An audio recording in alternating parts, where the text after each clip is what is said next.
My name is Talia. I live in a world ruled solely by werewolves. After the extinction of humans, the Royal Werewolf Council took absolute control. The pack law clearly defined the importance of male heirs. Only alphas with at least 3 sons are eligible to lead their pack for the long term. My father, Alpha Talon of the Blue Crystal Pack, had 2 sons and 1 daughter. Yes, I was that extra daughter. That's why my father despised me and treated me like a filthy slave. In contrast, my mother was gentle and kind. She gave me and my 2 brothers equal love, never once making me feel lesser. She also told me to hide my powerful wolf and pretend wolfless in front of my father. If your father thinks you're useless, he won't try to use you. Alpha Roger came to our pack again, bringing his beta and 4 warriors. He was my father's closest friend. But I hated him. Every time he visited, my father would call my mother away, and I wouldn't be allowed to see her for the next 2 or 3 days. Until one night, I snuck out of my room, and I heard her screams, followed by their sickening laughter. That's when I finally understood what my mother had been enduring. Soon after, she fell gravely ill. Once she died, my father marked Elena as his new Luna. But however Elena tried best, she still couldn't give my fate her a 3rd son. On my 18th birthday, my father hosted a grand banquet for me. But something about it felt off. Throughout the evening, my father and Alpha Roger kept exchanging hushed whispers and glances at me. They'd been doing this a lot lately.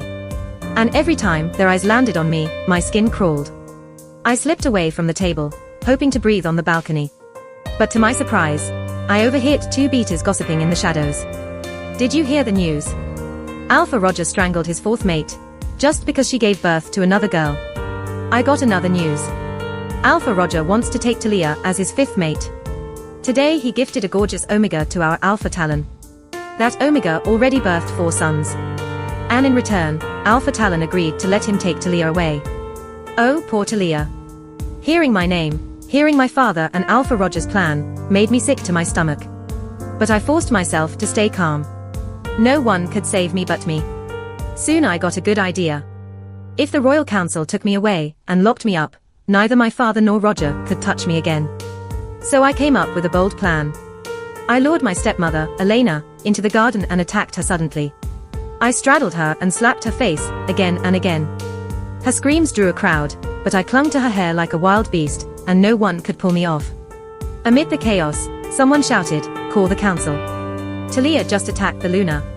Soon, 2 Royal Council guards arrived and arrested me. I was to be taken to the council for judgment, and just at this time, my father and Alpha Roger rushed to the scene. They were too late. They couldn't defy the council's authority. I saw the fury in their eyes, especially Roger's twisted face, as if the prey he'd been hunting had just escaped his jaws. I rolled up the window and mouthed the words, "FXKU. They will pay. For what they did to me. To my mother. To every helpless woman they abused before. I swear I will make them pay tenfold." The driver had been eyeing me in the rearview mirror for a while. Suddenly, he asked, "Miss, may I know your mother's name?" "Bella. Isabella." The driver slammed the brakes. Then he looked me visibly shaken. "If your mother was the Isabella the first once knew," he said slowly, "then your father will definitely regret." "Your Highness." "Princess." "What? Me? A princess?"